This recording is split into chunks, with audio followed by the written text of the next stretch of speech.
चालू आहे. नाही चालू तुझी.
काय बाबा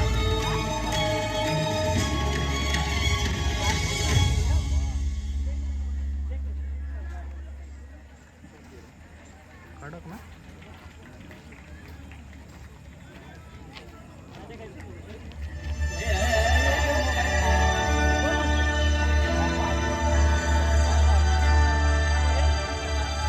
विनम्र किसान का बेटा था वो दृढ़ता का भंडार.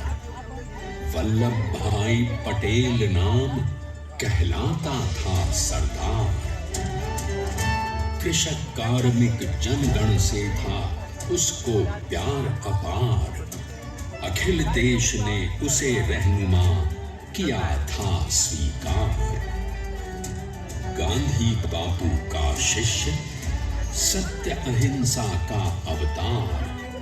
किंतु एक भारत करने को धर लेता हथियार. लौह पुरुष संबोधन था वो लोहे की दीवार.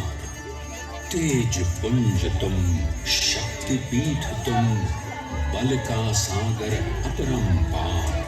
ऋणी देश का नम्र नमन तुम स्वीकारो सत्कार.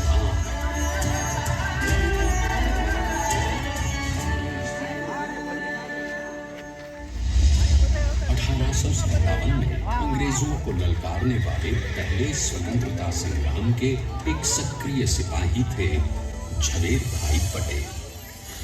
करमसद गांव के इस बहादुर देशभक्त किसान और उनकी पत्नी लाड भाई के 5 बेटों और 1 बेटी में से चौथे पुत्र थे वल्लभ भाई.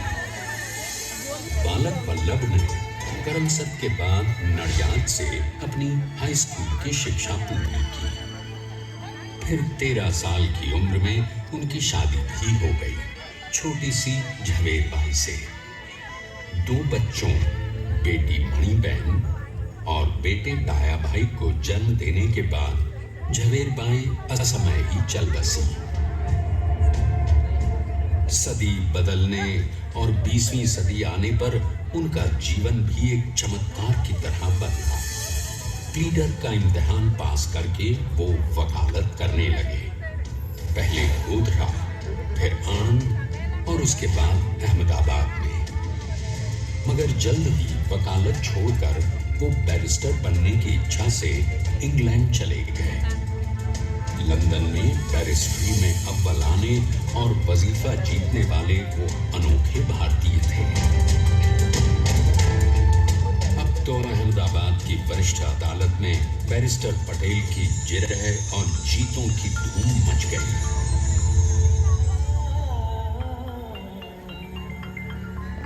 तभी एक युग पुरुष ने वल्लभ भाई के जीवन की धारा ही बदल दी.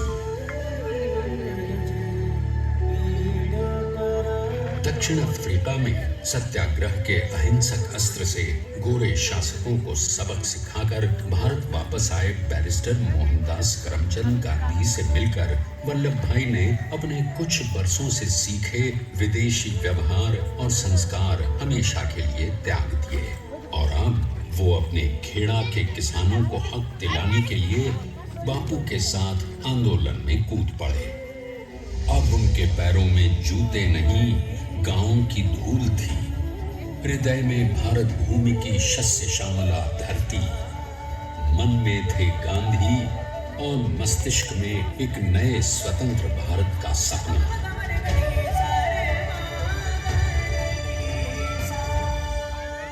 तभी बारडोली के मजबूर मजलूम किसानों की यातना का समाचार उनके पास पहुंचा।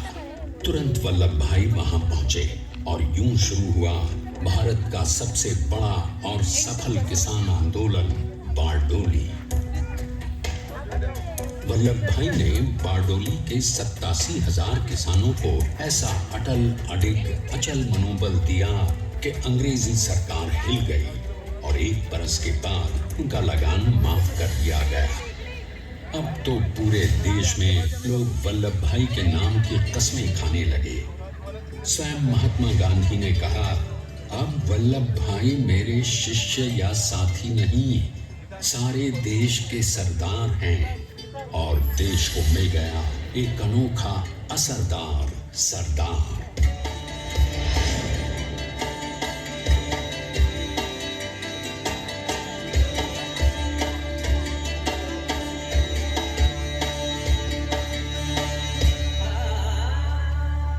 सरदार पटेल के नाम और देशभक्ति से अंग्रेज डर कर कांपने लगे। 1930 के नमक सत्याग्रह और दांडी कूच में वो बापू से भी पहले गिरफ्तार किए गए। तो सन 1932 में फिर उन्हें बापू के साथ ही जेल में 2 सालों के लिए डाल दिया गया। मगर आजादी के दीवानों को, स्वतंत्रता के परवानों को कौन गिरफ्तार कर पाया है। जेल से छूटते ही सरदार को कांग्रेस के नए राष्ट्राध्यक्ष पद पर चुना गया और उनकी सरपरस्ती में राष्ट्रवादी भारतीयों ने तमाम ब्रिटिश सूबों में जीत हासिल कर वहां अपनी स्थानिक सरकारें बनाई। किंतु सरदार का सपना केवल सरकार बनाना नहीं था। उनका स्वप्न तो था एक ऐसे नए भारत का जहां हर रंग, हर रूप, हर जात, मजहब, तबके का हिंदुस्तानी एक साथ मिलकर एक ऐसा नया भारत बना सके जहां पूर्ण स्वराज के साथ सारे समाज को गरीबी, अशिक्षा, छुआछूत से भी आजादी मिल जाए। इसकी पहली रणनीति थी भारत को अंग्रेजों की गुलामी से आजादी, ताकि भारत के लोगों की अपनी सरकार सबके साथ और सबके विकास के लिए काम कर सके। बापू की अगुवाई में अब देश ने अंग्रेजों को अंतिम चेतावनी दे दी, करेंगे या मरेंगे, क्विट इंडिया, अंग्रेजों भारत छोड़ो। बस फिर क्या था, संघर्ष की रणभेरी बजी। 3 सालों के लिए सरदार पटेल को भी सत्याग्रही नेताओं के साथ जेल में ठूंस दिया गया। 2 सालों के बाद अंग्रेजों को बापू के सभी शिष्यों और साथियों को छोड़ना पड़ा।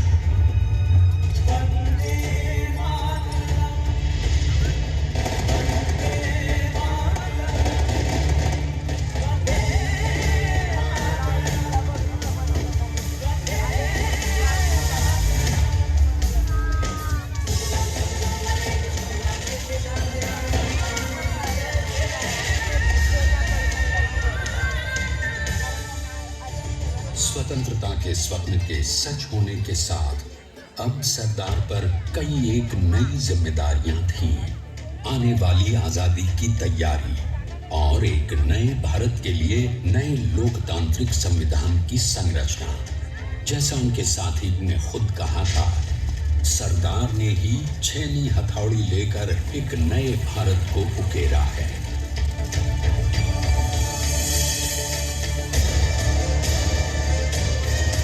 स्वाधीनता तो प्राप्त हुई, लेकिन खंडित भारत में भी उठते विभाजनवादी अंधकार को अभी दूर करना था।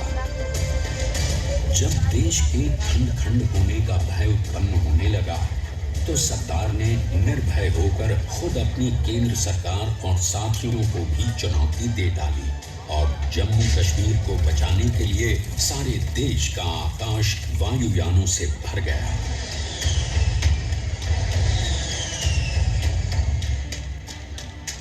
और फिर हैदराबाद और जूनागढ़ के भारत में विलयीकरण को पाकिस्तान से चुनौती मिली। सरदार चाहते थे कि देश की 1 इंच धरती अब और विभाजित नहीं होनी चाहिए। नए भारत को एक करने के लिए समझा बुझाकर मना कर 565 रियासतों को सरदार ने अपनी सूझबूझ सदाशयिता संबल से एक नए स्वतंत्र भारत का अभिन्न अंग बना लिया। हमारे इतिहास में अखंड भारत के पुरुषार्थ का ये एक महानतम अध्याय है। जैसा उन्होंने स्वयं कहा था, हमें नए धागों को पुराने ताने बाने में ऐसे पिरोना है कि एक दूसरे में गुंथ जाएं और बेहतरीन बनावट वाला एक नया भारत उभर कर सामने आ सके। अंततः अपने वज्र दृढ़ संकल्प से एक नया विराट विशाल एक भारत श्रेष्ठ भारत बनाकर दिखा ही दिया सरदार ने। संसार के सबसे बड़े प्रजातंत्र के शिल्पी को प्रणाम करने के लिए देश ने बनाया है ये समर्थ स्मारक। स्वाधीन भारत को समर्थ भारत में बदलने वाले सरदार पटेल को समर्पित प्रेरणा तीर्थ भी है। प्रधानमंत्री श्री नरेंद्र मोदी के नेतृत्व में बनी विश्व की इस विशालतम प्रतिमा के सामने आकर सारी दुनिया जैसे स्वयं भी नतमस्तक हो जाती है।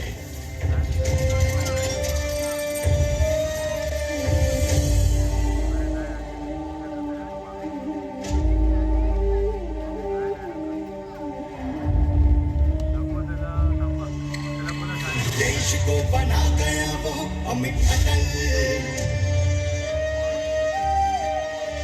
हरा सका उसे न कोई शत्रु दल। चट्टान के समान सा पुरुष प्रबल, पटेल तो स्वदेश का सम्मान है, पटेल तो स्वदेश का सम्मान है, पटेल तो स्वदेश का सम्मान है, पटेल तो स्वदेश का सम्मान है।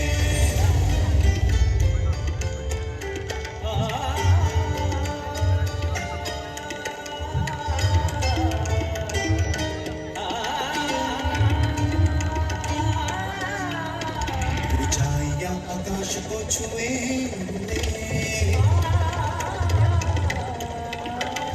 गहराइयां समुद्र के लिए,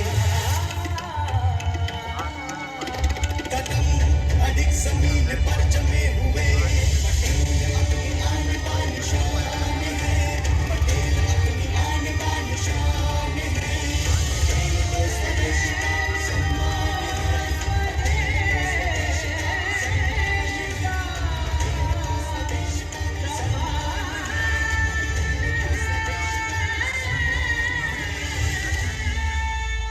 आइए अब देखते हैं कि अपने लौह पुरुष को श्रद्धांजलि देती एक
182 मीटर ऊंचे इस भव्याति भव्य स्मारक के निर्माण में कितना सामान और मेहनत लगी होगी। 70,000 metric ton cement, 18,500 metric ton reinforcement steel, 6,000 metric ton structural steel और 1,700 मेट्रिक टन ब्रॉन्ज।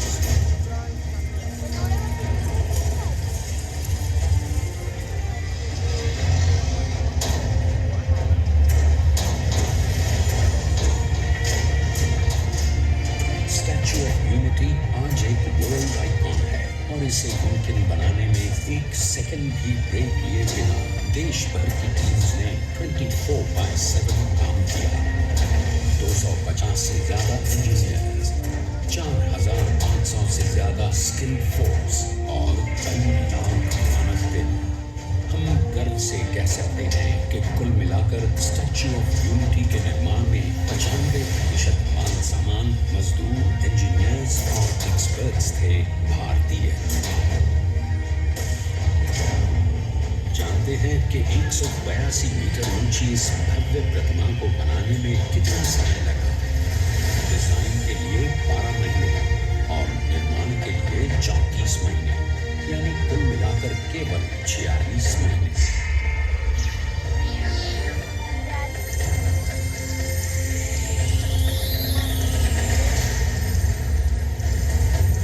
इसी तरह बनी देश के शिल्पकार की एक अनोखी अद्वितीय विशाल प्रतिमा, जो सिर्फ आज ही नहीं बल्कि आने वाले न जाने कितने सालों तक यूं ही चमचमाती रहेगी।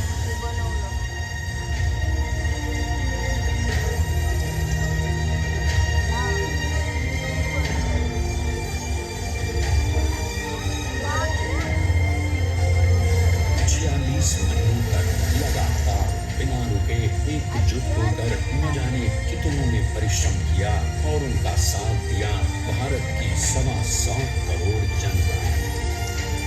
और तभी मुमकिन हो पाया एक ऐतिहासिक निर्माण जो आज कहलाता है भारत की नई पहचान। स्टैच्यू ऑफ यूनिटी, विश्व की सबसे ऊंची प्रतिमा।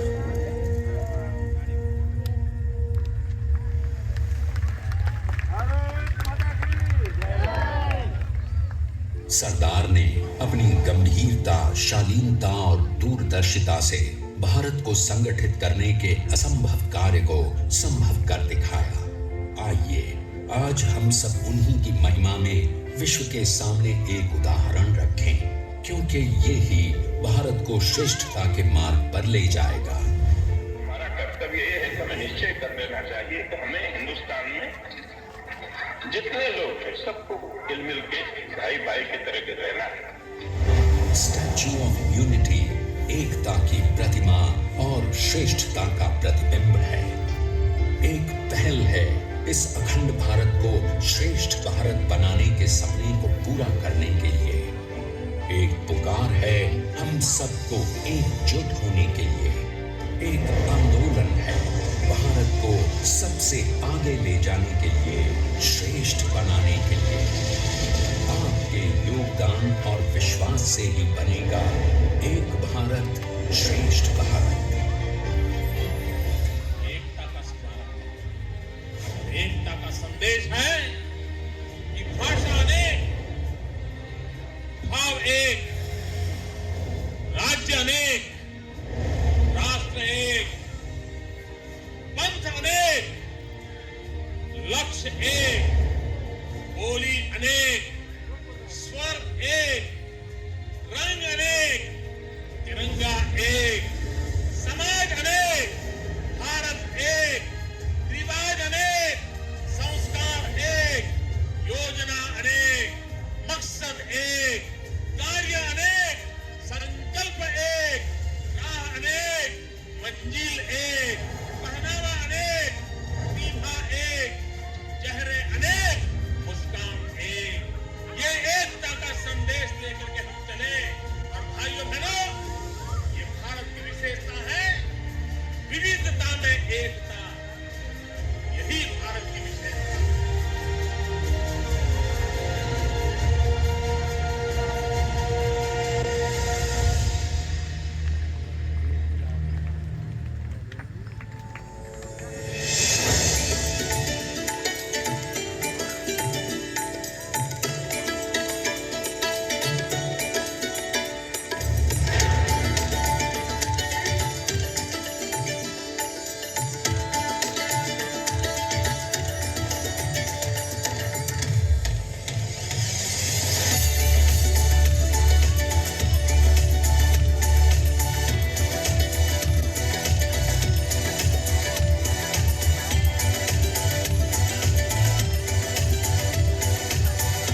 for the national anthem.